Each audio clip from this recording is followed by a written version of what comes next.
Hi lovely people. Well, we're up to part 3 and Lily is going to join us for part 3 if she doesn't of course disappear into the beautiful undergrowth that she loves so much. That's Lily for you.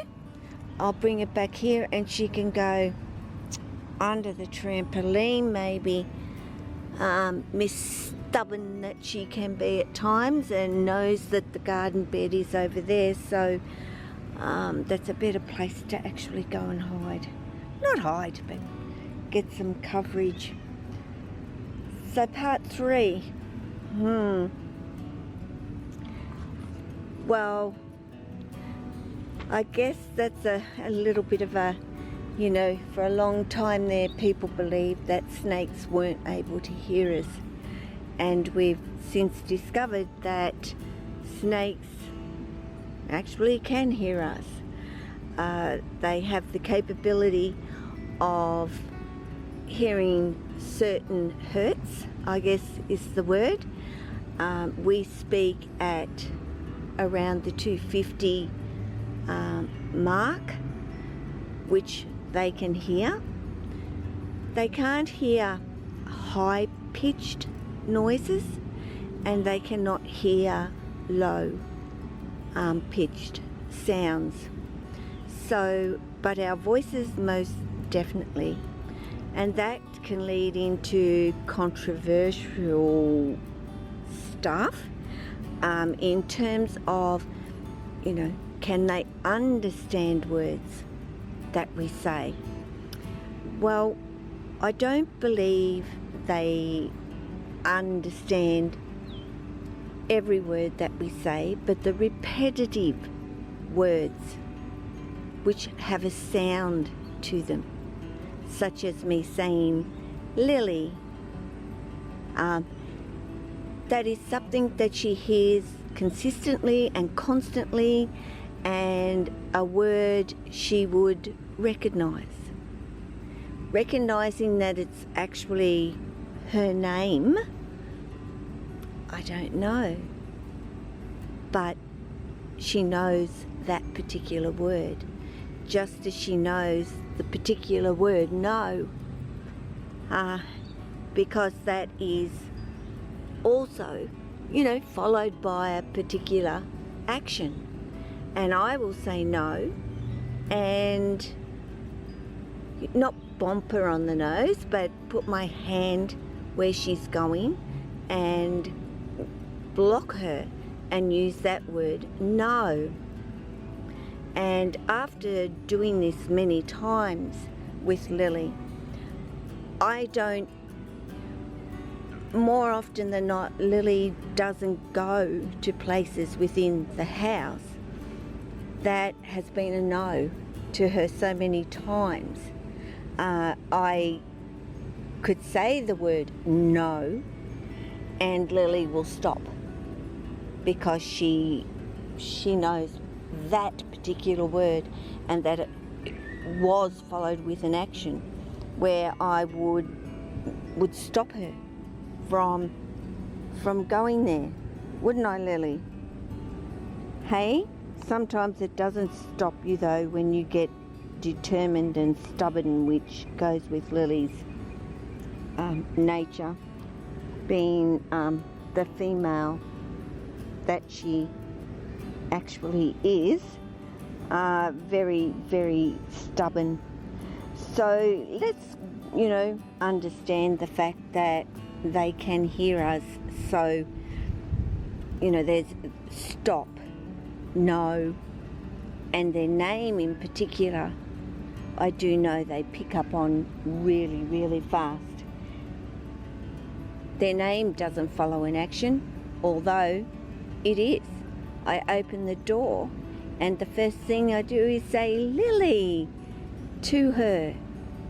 It's a familiar word that is associated when I open the door for her. So yeah, remember that they do actually hear us. So now on to really I guess the exercise that they need or should be allowed to have exercise. And if they've got nothing other than to crawl from one end of their enclosure to the other end of their enclosure, it wouldn't be what I would consider to be an enjoyable way to get some exercise at all. And you know, I put new things in. I've got climbing for all of my snakes because I believe that that's something that they enjoy, and they've showed me that they enjoy that.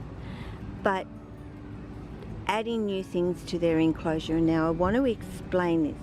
A lot of snakes do not like change, do not like different, and often when we are moving them from one enclosure to another enclosure, it is a really, really good idea to include some things from their old enclosure and put it into their new enclosure. It makes them feel less stressed about going into a new enclosure. If there's an element of smell of themselves around them, and good girl Lily, see, go to the toilet, and that is just naturally something my big snakes will do, is go to the toilet when they get the grass under them. Yeah, but we've spoken about toilet training, and even though I know she didn't, she only needed to, urate today, or would, it just, even if she didn't really, or wasn't thinking about it in her enclosure, getting her out and on the grass, it's an automatic think for Lily is to go to the bathroom. So, something learnt, something they have learnt, you could say. But don't be afraid to put new things in for your snakes regularly. And when I say regularly, you have to stop, and this is what I have learnt. Just because you put something in their enclosure doesn't mean they're automatically going to like what you've put in the enclosure, and they don't go near it. They completely avoid it. And you might see that behaviour for a couple of weeks, 3 weeks, sometimes it can be a month. And then all of a sudden, there they are, sitting on it or climbing it or whatever, because they finally decided they'd check it out, and it becomes their new best friend. I guess you could say that's what I've learned. It becomes then their bestie in the whole of their enclosure. We can't see over here, darling, and I don't want you over here either, where I can't see you. So please come back. It seems to be the direction in which Lily likes to go, especially when she's deciding that the bathroom is good. So, excuse me, well, it might seem like I'm being rough with her, but I'm not at all, am I? It's almost like I want to go home now. I've been to the toilet, so we can go back inside, because Lily wants to just go to her favorite place inside and chill out. That was what you were wanting to do, and we came outside instead.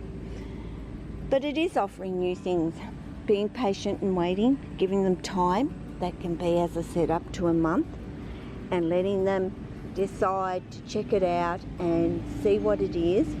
And more often than not, they will explore it, and they will spend time with it, and they will decide that they'll use it, and don't give up too soon on it. And I think it's really good for them mentally, for you to put new things in their enclosure.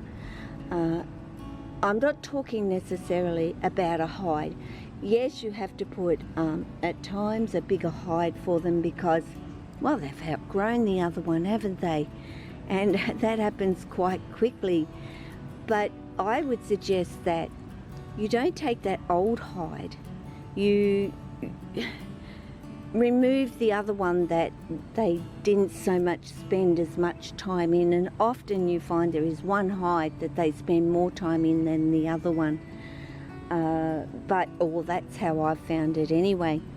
But even so, you can leave the two hides in there and put the new hide in, and ultimately what they'll do is squeeze themselves back into that little one and bulge out of the sides of it.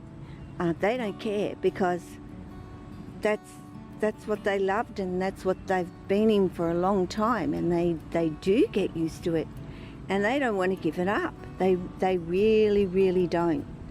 And it doesn't hurt, you know, even if they are bulging out the sides.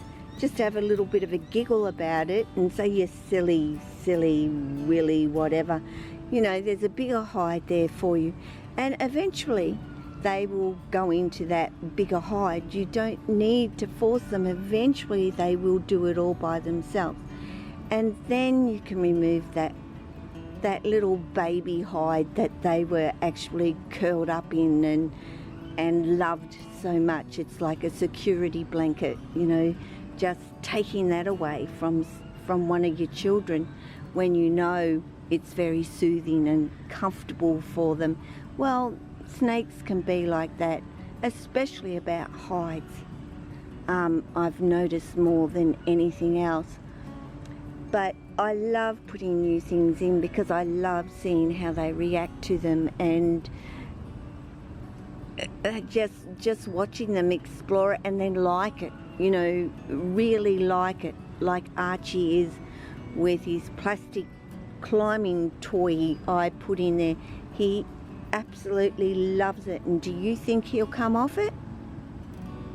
No way. He sleeps up there. He's currently eating up there.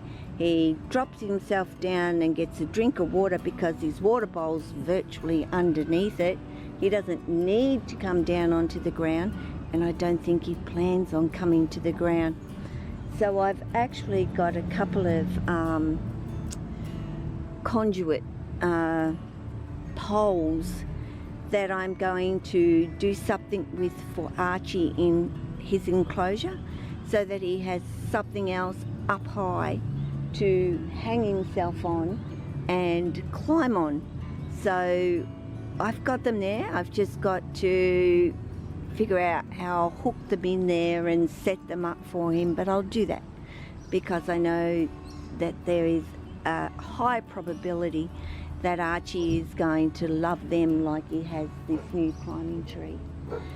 So guys, that's as far as I'm getting with part 3, which is talking about outside and new things that they do enjoy.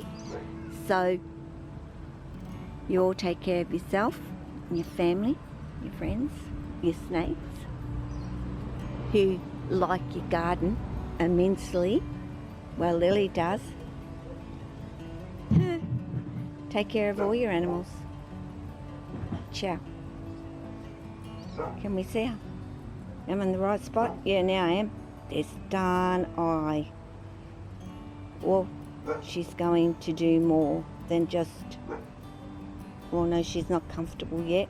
She's got to hide ahead a little bit more, I think, before she will go to the toilet. She's thinking about it, but she's just not comfortable yet. So I'll let her go. She can't go too far. And she'll get that butt end in the right spot. So ciao. Take care of all your animals, guys, in case I didn't say that. Ciao.